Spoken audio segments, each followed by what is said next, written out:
नमस्कार दोस्तों, concept with हर्षित में आपका स्वागत है फिर से एक बार। और मैं यहाँ पर आज एक बहुत ज़रूरी टॉपिक आप लोगों के लिए लेके आया हुआ हूँ। देखिए, पिछले बीते दिनों में हम लोगों ने गणतंत्र दिवस मनाया और 73वां गणतंत्र दिवस हम लोगों के द्वारा मनाया गया। लेकिन कुछ ऐसी बेसिक बातें हैं, कुछ ऐसी बेसिक चीज़ें हैं जो शायद हमको नहीं पता होती हैं, लेकिन आपसे समाज ये एक्सपेक्ट करता है कि आपको इस बारे में जानकारी हो, आपको इन बेसिक बातों के बारे में पता हो। जब भी कभी गणतंत्र दिवस की चर्चा शुरू होती है, कहीं बातें शुरू होती हैं, तो सिर्फ एक शब्द में हम अपनी बात को ख़त्म कर देते हैं, ये कह करके कि गणतंत्र दिवस यानी कि हमारा संविधान लागू हुआ था। बताओ बेटा, गणतंत्र दिवस में क्या हुआ था? बेटा बताता है कि गणतंत्र दिवस को संविधान लागू हुआ था। लेकिन क्या ये बात सच है? क्या इतना ही है? या ये सिर्फ एक छोटी सी बात है? इसके अलावा बड़ी बात दूसरी है। इन सभी चीज़ों को समझने का प्रयास हम अभी करने वाले हैं। आने वाले 4 से 5 या 10 मिनट के अंदर आपको पूरा कॉन्सेप्ट क्लियर हो जाएगा कि आखिर बात क्या है, मुद्दा क्या है। देखिए, पूरे मुद्दे पर हम आने से पहले छोटी छोटी सी 2-3 बातें करेंगे। सबसे पहली बात, 26 जनवरी को क्या हुआ था? आखिर हुआ क्या था 26 जनवरी को? सबसे पहली बात, एक और तारीख का हमें जिक्र मिलता है, वो है 26 नवंबर 1949। ये वो दिन था जिस दिन हमारा संविधान कुछ रूप में लागू हो गया था। ये सिर्फ 2 महीने पहले की बात है। 26 नवंबर 1949 के 2 महीने बाद, यानी कि 26 दिसंबर 1949 और फिर उसके बाद 26 जनवरी 1950। तो 1950 तो हम लोग धूमधाम से मना ही रहे हैं आज तक। लेकिन एक दिन और था, 26 नवंबर। आखिर इस दिन क्या हुआ था? ये छोटी छोटी बातें हम लोग करने वाले हैं और फिर ये पैटर्न लेते हुए चलेंगे। देखिए, पहली बात तो हम ये करते हैं, आपको मैं थोड़ा बैकग्राउंड में लेके चलता हूँ। देखिए, हमारा देश जो आज़ाद हुआ था, तो आज़ादी तो हमको 15 अगस्त को मिल गई। अब ये मुद्दा हमारा आज का नहीं है, इसलिए हम आज़ादी में बहुत ज़्यादा बात नहीं करेंगे। हमें आज़ादी 15 अगस्त 1947 को मिल गई। लेकिन आज़ादी मिलने का मतलब ये नहीं होता है कि आप पूरे तरीके से स्वतंत्र हो गए या अपनी कार्यवाही आप अपने तरीके से बना सकते हैं। जब तक आपके पास खुद का बनाया नियम कानून नहीं होगा, जब तक आपके पास अपना संविधान नहीं होगा, आप सुचारू रूप से अपना देश कैसे चला सकते हैं? देश चलाने का मतलब सिर्फ आज़ादी नहीं होती है, एक पूरा मैनेजमेंट होता है, एक पूरा सिस्टम होता है जिससे कि आपका देश चलेगा। एक छोटी सी छोटी संस्था चलाने के लिए भी नियम कानूनों की ज़रूरत होती है, फिर ये तो भारत जैसा बड़ा देश है। तो 15 अगस्त को ये निर्णय लिया गया कि हम आज़ाद तो हो गए हैं, लेकिन जब तक हमारा संविधान नहीं बन रहा है, तब तक हम ब्रिटिश के अंडर में सिर्फ हमारा ब्रिटिश प्रतिनिधि बन के रहेगा और हम उसके अंडर में रह करके आगे काम को करेंगे। यानी कि हम 15 अगस्त को आज़ाद तो हो गए हैं, और 15 अगस्त को आज़ाद होने का मतलब ये है कि अब हमारे ऊपर ब्रिटिश का कोई रूल नहीं है, ब्रिटिश हमारे ऊपर कोई अधिकार नहीं जमा सकते हैं। लेकिन कहने के लिए हेड हमारा ब्रिटिश होगा। कब तक के लिए? जब तक हमारा खुद का संविधान ना बन जाए, हम अपने पैरों पे खड़े ना हो जाएं। आपको पता होगा, उसके बाद माउंटबेटन कुछ समय तक गवर्नर जनरल बनकर भारत में रहे और उन्होंने देश का कार्यभार संभाला। ऐसा कोई नियम नहीं था कि वो हमारे देश में अब मालिक की तरह थे, खाली हमारे लिए एज अ हेल्पर थे। जब तक हम चलना नहीं सीख रहे थे, हमें उंगली पकड़कर वो चला रहे थे, कुछ ऐसा रोल था उनका। तो हमारा संविधान जब बनना शुरू हुआ, 1946 में स्टार्ट हो गया था, और संविधान करीब करीब 60 देशों से मिक्स करके हमारा संविधान बना। और संविधान बनने में जो समय लगा, उस समय लगने के बाद हमारा करीब 26 नवंबर का दिन था। वो 26 नवंबर 1949 ये वो दिन था जिस दिन हमारा संविधान पूरे तरीके से लागू होने के तर्ज पर पहुंच गया। इसी दिन प्रस्तावना को जोड़ा गया। आप पढ़ते होंगे हम भारत के लोग, है ना, तो वो भी इसी दिन जुड़ा। जवाहरलाल नेहरू ने इसको प्रस्ताव को रखा और उसको एक्सेप्ट किया गया, उद्देश्य जोड़ा गया, और 26 नवंबर 1949 को हमारा संविधान अपने पैरों पे खड़े होने के लिए तैयार हो गया।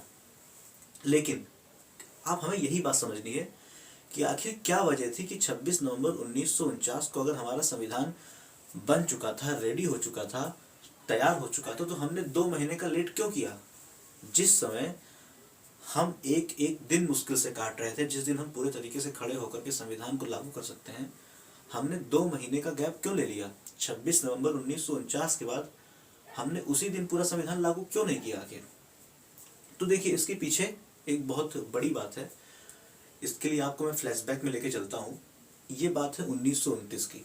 अगर आपको थोड़ा सा भी इतिहास के बारे में जानकारी होगी, इतिहास विषय के बारे में आपने थोड़ी जानकारी इकट्ठा की होगी, तो आपको पता होगा, और ना पता हो तो मैं तो बता ही रहा हूँ आपको। 1929 का समय था, कांग्रेस का हर साल अधिवेशन होता था, उस अधिवेशन का एक अध्यक्ष होता था। 1929 के अधिवेशन की अध्यक्षता जवाहरलाल नेहरू ने की। ये अधिवेशन लाहौर में हुआ था। लाहौर में जब हुआ, उस समय जवाहरलाल नेहरू ने भारत के लिए पूर्ण स्वराज की मांग की। उन्होंने कहा कि भारत को पूर्ण स्वराज चाहिए, पूर्ण स्वराज से नीचे भारत किसी भी हालत में मानने वाला नहीं है।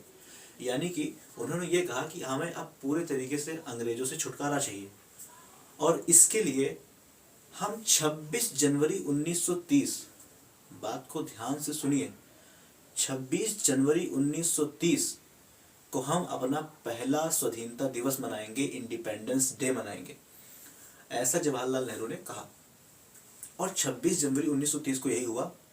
भारत के लोग, जिन लोगों को देश प्रेम था, जो टक्कर लेते थे अंग्रेजों से, उन्होंने 26 जनवरी 1930 को पहली बार अपनी स्वाधीनता दिवस के रूप में मनाया, मतलब स्वतंत्रता दिवस के रूप में मनाया, जो हम 15 अगस्त को मनाते हैं।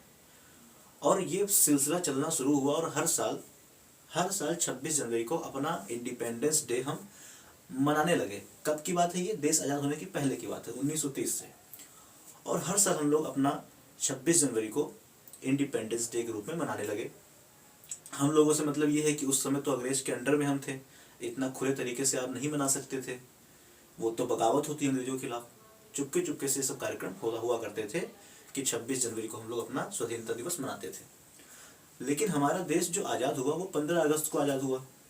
अब हम ऐसा तो नहीं कहेंगे कि हमें 15 अगस्त को मत आज़ाद करो, हमें 26 जनवरी को आज़ाद करो।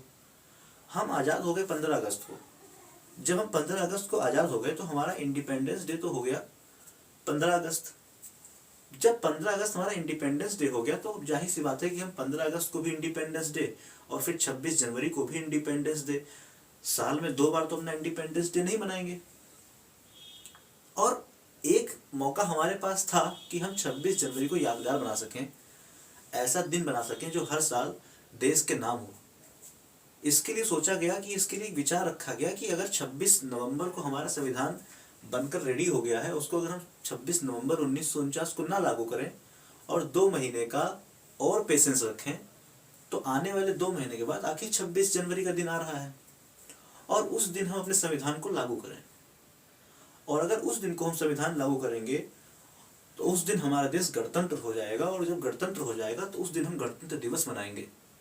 ये अलग की बात है कि हम इंडिपेंडेंस डे तो 15 अगस्त को मना रहे हैं, लेकिन कम से कम 26 जनवरी का दिन हमारे लिए यादगार रहेगा, क्योंकि ये दिन बहुत बड़ी भावनाओं से जुड़ा हुआ दिन था। इन सबको देखते हुए आर्टिकल 395 के अंडर ये बात लिखी भी गई कि हमारा संविधान 26 जनवरी 1950 से लागू होगा पूरी तरीके से। उसके कुछ पार्ट 26 नवंबर 1949 से लागू हो गए थे, बहुत थोड़ा सा पार्ट, कम से कम 14-15 आर्टिकल उसके लागू हुए थे बस। बाकी सारे आर्टिकल जो थे वो 15 अगस्त तो की बात हो गई, 26 जनवरी 1950 को लागू हुआ। तो 26 जनवरी को लाने का सबसे बड़ा मुद्दा ये था कि हम उस दिन को याद रख सकें, उस दिन को हर साल एक खुशी की तरह, देश पर्व की तरह, राष्ट्र पर्व की तरह मना सकें। तो जो पहली बात हमने यहाँ पे डिस्कस कर ली, ये कि आखिर 26 जनवरी का दिन ही क्यों चुना गया, 26 जनवरी का दिन क्यों चुना गया। इस चीज़ को, संविधान तो हम किसी भी दिन लागू कर सकते थे, तो 26 जनवरी के दिन ही संविधान क्यों लागू किया गया। उम्मीद करता हूँ ये बात आपको समझ में आई होगी कि संविधान 26 जनवरी को क्यों लागू किया गया। 26 नवंबर को भी लागू हो सकता था, 25 जनवरी को भी लागू हो सकता था, किसी भी दिन लागू हो सकता था। कुछ ना कुछ तो खास रहा होगा 26 जनवरी में, तो वो बातें हमने यहाँ पर की। दूसरी बात जो यहाँ पे करने वाली आती है, देखिए 26 जनवरी को क्या हुआ आपको जानकारी हो गई, 26 नवंबर 1949 को क्या हुआ आपको जानकारी हो गई कि हमारा संविधान बनकर रेडी हो गया था, कुछ भाग उसके लागू हो गए थे। आज़ादी के पहले से 26 जनवरी का महत्व क्या था, तो ये महत्व मैंने बताया कि आज़ादी के पहले हम उसी दिन को अपना स्वाधीनता दिवस, स्वतंत्रता दिवस, इंडिपेंडेंस डे मनाते थे। बाद में हम इसको, क्योंकि हमारा 15 अगस्त इंडिपेंडेंस डे हुआ तो उसको हमने स्किप किया और हम 26 जनवरी को अपना रिपब्लिक डे मनाने लगे। आपको बता दें कि 26 नवंबर को हम अपना संविधान दिवस मनाते हैं, क्योंकि संविधान उस दिन बन चुका था तो उसको संविधान कॉन्स्टिट्यूशन डे मनाते हैं। और 26 जनवरी 1950 ही क्यों, तो 26 जनवरी 1950 ही क्यों, ये बात भी हम बता चुके हैं। एक लास्ट बात हमें जो करनी है कि गणतंत्र का सही अर्थ क्या है, गणतंत्र का सही मायना क्या है। देखिए, गणतंत्र दिवस जब हम कहते हैं और उस दिन अपनी बात को ये कह के खत्म करना, आपसे कोई पूछता है गणतंत्र दिवस क्या होता है, आप कहते हैं संविधान लागू हुआ था। आप खुद सोचें, गणतंत्र दिवस का संविधान के लागू होने से क्या मतलब है। मेरे शब्दों में पूछे तो कोई मतलब नहीं है। संविधान का लागू होना एक पहलू है, आप सिर्फ एक छोटी सी बात को पकड़ के चल रहे हैं। गणतंत्र, देखिए गणतंत्र अपने आप में बहुत बड़ा शब्द है, बहुत बड़ा लॉजिक शब्द है। गणतंत्र होने का मतलब ये है कि आप अब किसी के अधीन नहीं हैं, आप स्वाधीन हो चुके हैं। गणतंत्र होने का मतलब ये होता है कि आप पूरे तरीके से गुलामी से मुक्त हो चुके हैं। इन सब चीज़ों से निकलना अपने आप में एक अद्भुत एक्सपीरियंस है, और जब आप सारे एक्सपीरियंस को लेकर चलते हैं वो आपको काफ़ी बड़े लेवल तक लेकर जाता ही।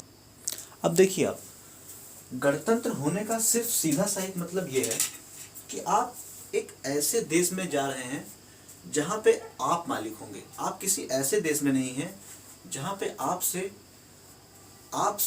काम कराया जाए बंधुआ मजदूरों की तरह, आपसे काम करवाया जाए एक कामगार की तरह। देखिए, स्वतंत्रता तो हर देश को मिल ही जाती है, और जिन जिन देशों में संविधान है वो सारे देश गणतंत्र नहीं है। अगर संविधान का होना ही गणतंत्र होता तो बहुत से देश गणतंत्र होते।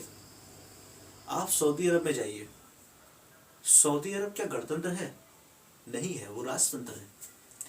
आपके यहाँ आप देखते हैं भारत के देश में, भारत जैसे देश के अंदर अगर कोई व्यक्ति के अंदर टैलेंट है तो एक चाय वाला भी पीएम बन सकता है, एक साधु एक सन्यासी भी सीएम बन सकता है।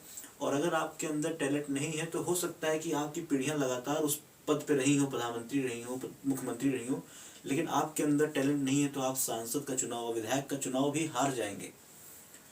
तो ये भारत जैसे देश में हो सकता है।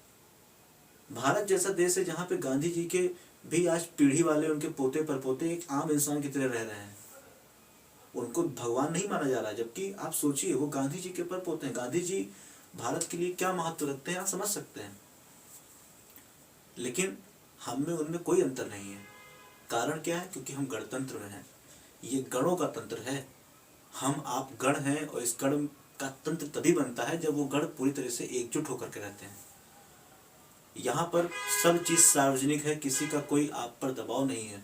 आप बहुत सारे देशों में देखेंगे, ब्रिटेन जैसे बड़े विकसित देशों में आप देखेंगे तो वहाँ भी महारानी होती हैं, वहाँ भी एक राज परिवार है, वो ही वहाँ का हेड सुप्रीम होता है, उसके बाद नीचे की पोस्ट भरी जाती है, वो फिक्स पोस्ट है, वो राजतंत्र के अंडर में आ रहा है। तो आप खुद सोचें कि ऐसी बड़े बड़े देशों के अंदर भी ये व्यवस्था रखी गई है कि अपने राजा को सेफ बचा के रखा गया, लेकिन हमारे देश के अंदर ऐसा कोई सिस्टम नहीं है। छोटे से छोटा पद और बड़े से बड़ा पद, सारे पदों को फ्री किया गया है राजतंत्र से। अगर चाहते तो हमारे देश में भी कुछ पद को रख सकते, आप क्या कर सकते थे, लेकिन हमारा देश पूरी तरह से एक उदाहरण है उन देशों के लिए जो अपने को गणतंत्र बोलते हैं। हमारे अंदर देखिए गणतंत्र कितना भरा हुआ है। आज भी आप देखें, आसपास के देशों में, भूटान में देखें राजतंत्र है। आप नेपाल को देखें, नेपाल तो बहुत जल्दी अब संविधान वहाँ मुक्त हुआ, सरकारें बनना शुरू हुई, वहाँ भी सिस्टम चल रहा था।